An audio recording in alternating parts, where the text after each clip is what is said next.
Happened last month on Thursday the 15th. I worked the graveyard shift from 10 p.m. to 6 a.m. I am a security guard at an old logistics warehouse in Ohio.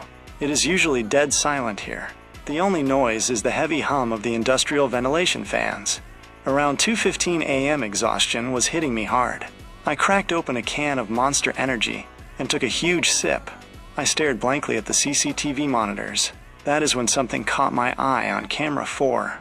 That camera faces the isolated rear loading dock. A dark and unusually tall figure was standing right in front of the lens.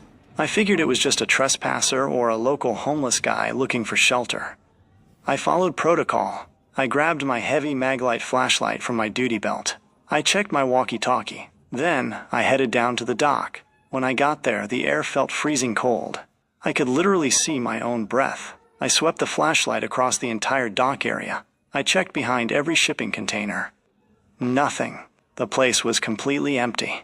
I shook my head and assumed my sleep-deprived brain was playing tricks on me. I walked back to my guard shack and sat down.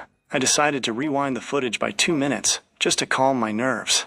What I saw on that monitor made me freeze. My energy drink slipped from my hand and spilled all over the floor. It was not a trespasser. As the clock on the screen hit 2:14 a.m., I saw myself, or something wearing my exact uniform with my exact face. The entity walked right up to camera 4. It slowly scratched its fingers against the lens.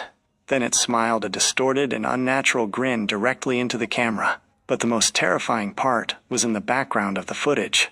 On the split screen showing the guard shack, I could see the real me. I was calmly sitting at the desk. I was completely unaware. I still work there because I need the paycheck, but I never look at camera 4 anymore.